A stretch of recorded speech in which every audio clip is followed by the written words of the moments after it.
Welcome back to another episode of Harmonious at Lunch, the show that fuels your business success. I'm Brandon Gano, your host and guide through the world of harmonious business growth. Today, we're unlocking powerful strategies with industry experts to help your business thrive. If you're a business owner, entrepreneur, or executive, you are in the right place. Join me and our incredible guests today on the journey to clarity, growth, and success. It is time to revolutionize your approach to business. Let's dive in with another episode of Harmonious at Lunch.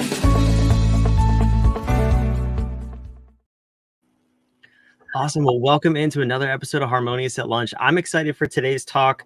I always say on this show, we talk about the three-legged stool of business that is mind, body, business. And we have a guest today who's going to help us with our body and our mind. And obviously that spills over into business, but we're talking about food. We're talking about how to stay healthy and how to just live a better, cleaner lifestyle with what you eat. I personally think this is a very, very important topic. It's something I dove into a number of years ago when I was feeling sluggish and just slow. And I don't know. I don't even know how to describe it. Just yucky is the best way to describe how I felt before I kind of stumbled upon this magic potion, if you will. So we're going to talk about how to stay healthy from the inside out.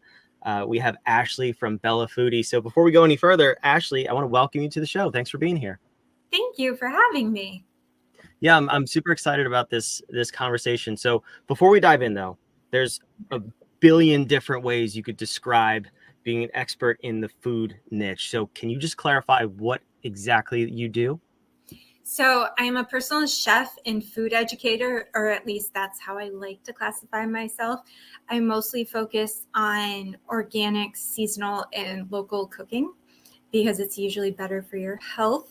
That is in my opinion. I know a lot of people argue with me and they have all their own opinions, but it's also cheaper too if you stay with in-season things. So that is a little tip from me to you, considering that the grocery stores are extremely expensive right now.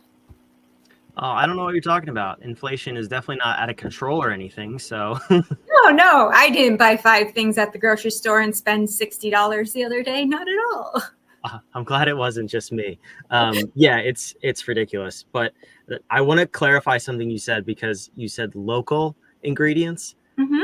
Technically speaking, the grocery store is local to me. I don't think that's exactly what you meant, though. Well, you know what? My grocery stores are really good about having stuff from local farms and local purveyors of things like cheese, milk. We have some local meats too that are sold in our stores. There's even a local grocery store that has like a bunch of stuff from the farms and things, and some bigger brands as well. So I am a big believer in taking part in all the farms in the area that you have. I'm sure there's farmers markets or farm stands in your area. And believe it or not, I live in a cold climate where we don't have farmers markets year round like the West Coast, but they do have farmers markets in the winter too. That's a cool little tip. Yeah, I just want to clarify that because every now and then we'll do an episode like this on health, about eating locally or healthy. And no, lollipops in a bag, even though they're at the grocery store, are not locally sourced. Okay, so just disclaimer on the episode. So I'm obviously joking there, but all jokes aside, you must have had a reason to do this. What got you into this path and exploring healthy eating and locally sourcing organic food? So I'm an Italian girl, and so food has always been a huge part of my family, about celebrations, even just Sunday hanging out with the family. Like, it's always around food. Even when we were little, my great grandmother had me and my cousins in the kitchen with them. But as I got older and I happened to get sick, and I really started to think about what food meant to my body and how did it function. Not to mention, like, when I was in college, I went to a college that focused on our mind, body, and spirit. And they meant that as a well-rounded person, we needed to think of all aspects of our being. I really took that to heart when I got sick. And it took a few years before people knew what was wrong with me. So I started trying to figure out how I could best support my body. So food was the natural aspect. And at 21, I was diagnosed with MS.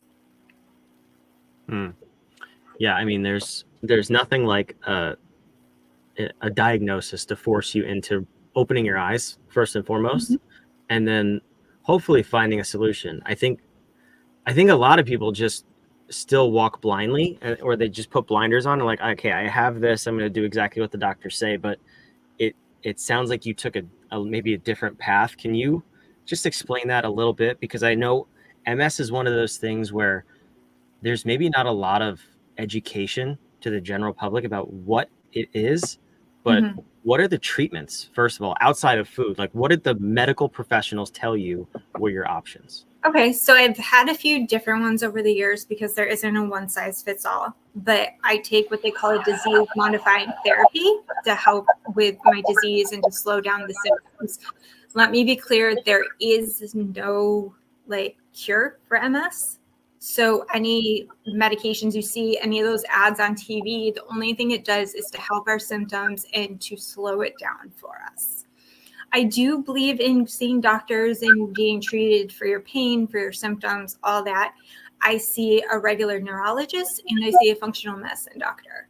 And I take my health into my own hands by doing certain activities that are good for me and support my body. But food is one of the things I know I can control so that when things aren't good for me, I've at least supported my body and kept it healthy from the inside out. And that's the thing that, so speaking as somebody with or autoimmune diseases, MS is not one of them, but no one ever talked to me about food. And I've watched family members go through diseases, whether they're autoimmune or not. No one ever brings up food. And for me personally, that's why I love talking about it on this show with experts like you, because it's the only thing I focus on in the quote unquote treatment of my own diseases, because it's the only thing that keeps me off of the drugs. I am relatively undrugged unless I absolutely need to take it. And I've treated a lot of my diseases solely with food. So Mhm. even if you don't have diseases, the reason I bring experts like Ashley on this show and we talk about this as it relates to business is because if I didn't see this as a solution, a proactive solution to maintain your health and be an amazing entrepreneur and business owner, you're missing the boat, first of all. But if I didn't see that as a solution, I wouldn't have it on the show. That's the power of this, and that's why I have conversations like this, Ashley. So thank you for being here, first and foremost. But tell me, what is the process to get started down this path? Because a lot of people, when they hear this conversation, they go right to it's expensive, which is not true, but that's the first thought, the first Mhm. myth, and then it's complicated and it's going to take a lot of time and I can't figure this stuff out. So where do you start with people? Well, one, I am hired sometimes by clients who are just got a newly diagnosis thing where the grocery store starts to be a very confusing place for them. You know, you have high blood pressure, you have diabetes, you have something, or you just are trying to recover from a surgery or something and you need to eat a certain way. You stand in the grocery store and go, now what? Like, I don't understand. I tell people read labels, buy the best produce you can afford. And believe it or not, your freezer section in your grocery store is a wonderful, wonderful place.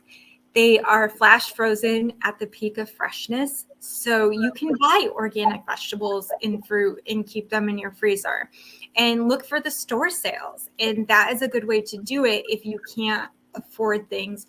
My farmer's market has what you call, I don't know, every state is different, but it's what we call like SNAP or WIC benefits here in Massachusetts. So anybody that is on like state benefits, they can go to the farmer's market and get fresh produce. And that's all organic and local. So if you can't buy organic, buy local. If you can't buy local, buy the best one you can afford. Mm. And just try to treat your body with the fresh ingredients. Processed, not so great. Yeah, I agree with that. That's a good tip. If nothing else, avoid the processed. But so when you're experimenting with new foods, even I've found that even if you're buying fresh produce, depending on what it is, it still may actually harm your body depending on your situation, your disease, the way Right. you react, whatever it is. So how do you go through the process of identifying what foods actually fuel you and what foods may be causing more harm to you, even if they're classified as quote quote unquote health foods? So like you need to understand your body and you have to understand how you work. Like for me and you, like I may be perfectly fine having more fruit in my life, whereas for you, the certain sugars from certain fruits may make your body feel different. Like I need carbs because for my medication, like I can't live a carb-free life. Like it just doesn't work for me. But it doesn't affect my weight negatively in any way. But some people, the minute they eat a carb, it has negative effects to their body because carbs convert to sugar in them, which is why people that are diabetic always have to watch like carbs and things like that. So it just depends on like if you're post anything. Like I know I have friends that are post baby and they wanted to lose a little bit of the baby weight. You need to know if it's sugar that puts on the weight. You need to know if it's carbs. You need to know if you're drinking soda, which I'm sorry to all the soda companies out there, but I do not like you. I am sorry. People don't look at the serving size on the back of those things. And those soda bottles are actually like 2.5 servings. They're not one. The 12-ounce ones, yeah, are 2.5 servings, not the liter ones. We mean the single serving ones are, almost 3 servings. Gatorades as well. Like Gatorades are the same way. And like people don't understand that. And that's just so bad for you. You're having like a week's worth of sugar in like one sitting. Yeah, I laugh because it's true. When you go down this path and you start to open your eyes, it's a little scary because then you think, wow, I've done this to my body for how long? Like no wonder I feel like this. But it's definitely an eye-opening, crazy experience. Now, when you work with people on the food education side, do you ever like how do you start the process? I've heard of some people start it with a 1 or 2 day fast, or you focus on only a couple ingredients for a few days to really isolate how your body feels. Do you have a process behind that at all? Well, at first I have to talk to the clients to see what's going on with them. And 2, I try to start simple. Like we'll start with like a cooking class in their home. But I don't believe in any particular diet. I also don't believe in denying yourself unless there's a medical reason for it.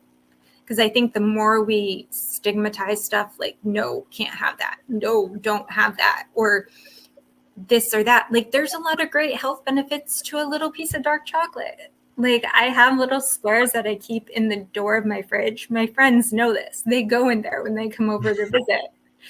But it's good, high quality, non-dairy chocolate that is like made with cacao and not cocoa powder, which is the raw form. It's full of antioxidants. But I keep that in my fridge. A square or 2 of that at night after dinner, like when I feel like it needs something, is totally wonderful. And that's not denying yourself anything. Or if you go out to dinner with friends and you want another glass of wine, go for it. Like I don't believe that we should deny ourselves everything if we're going down a healthy path. I also don't think we should beat ourselves up, but I still don't think you should have soda. That's my one thing. I'm like, please don't do that. Yeah, definitely no soda. So to all of the soda companies who were thinking about sponsoring this show, it's not for you. This show is not for you. I can't help you, but sorry if I lost you a sponsorship. I'm sorry. I really don't think you did. It's going to be okay. But all right, so that makes complete sense, and I'm on board with that. I would suggest updating your stash location just so your friends don't steal your chocolate. But I'm okay with it. I'll share. That's for you. Sharing is caring. So yes. I love that.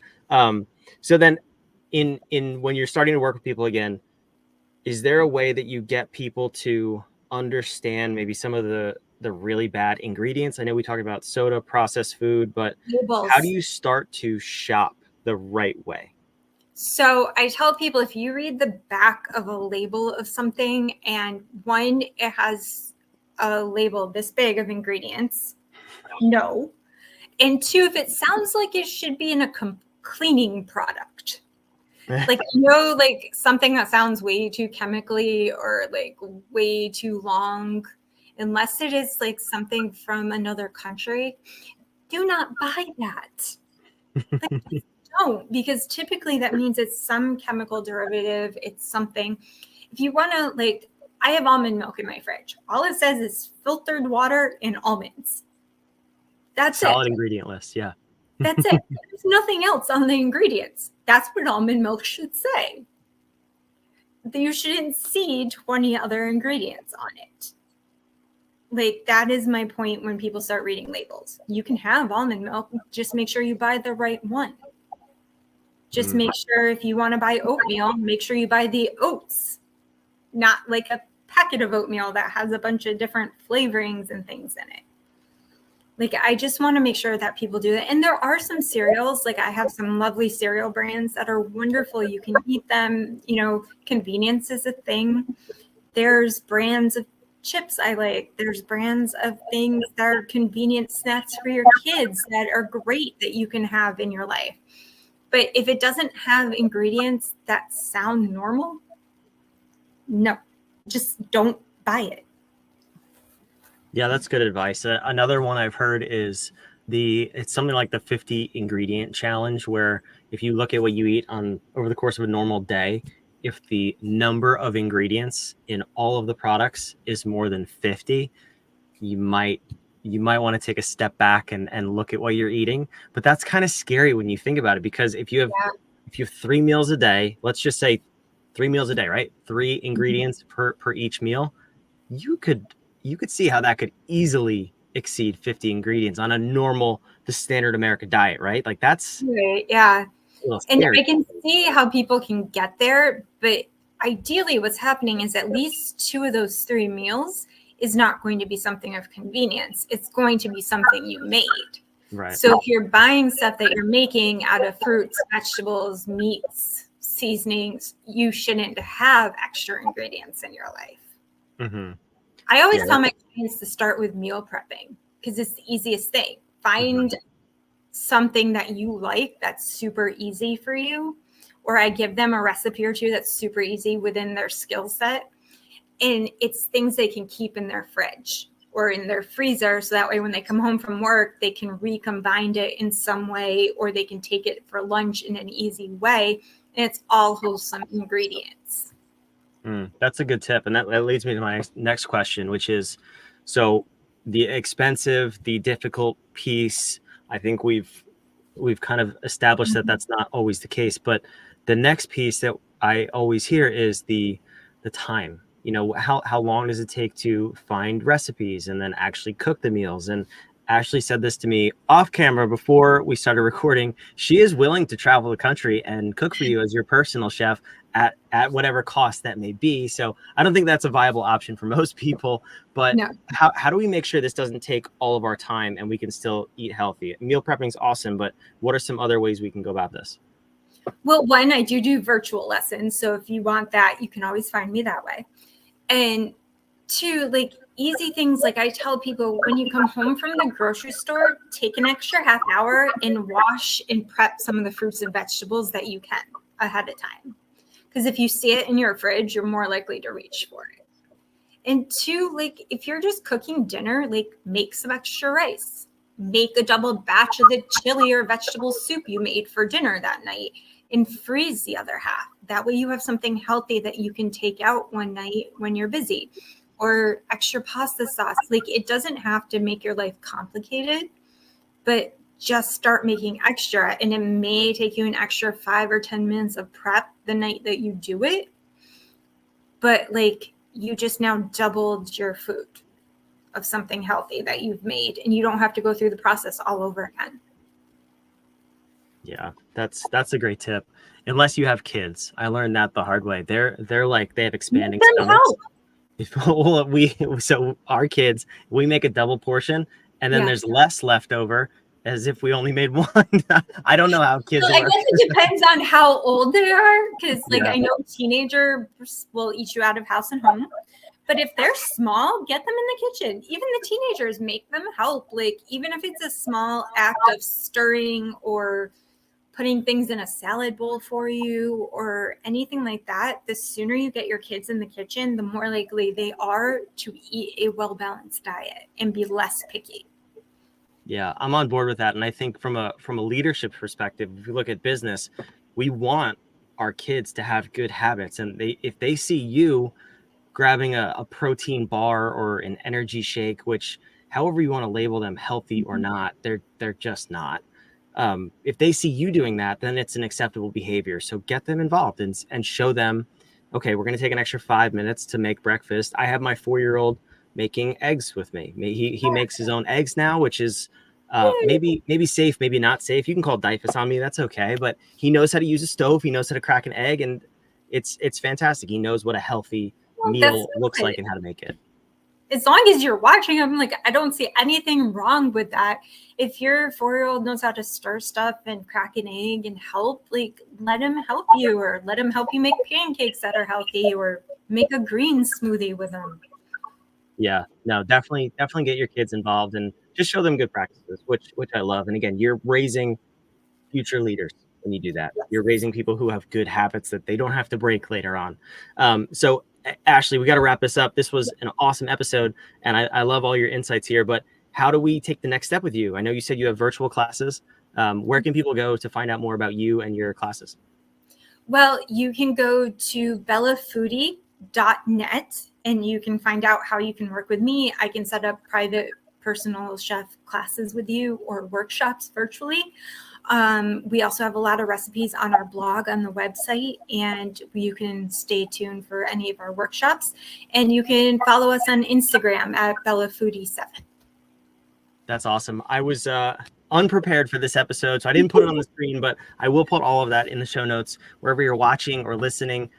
Thank you. First of all, make sure you hit the subscribe button so you don't miss a minute of the ridiculous show that this is, but we have a good time. So Ashley, thank you for coming. This was awesome. You, the listeners, you heard her. Go in the show notes, go click on the websites, sign up for the virtual classes, do what you got to do, take that next step. And thank you for being a listener of this show and supporting me and Ashley and all the amazing guests we have. We'll see you on the next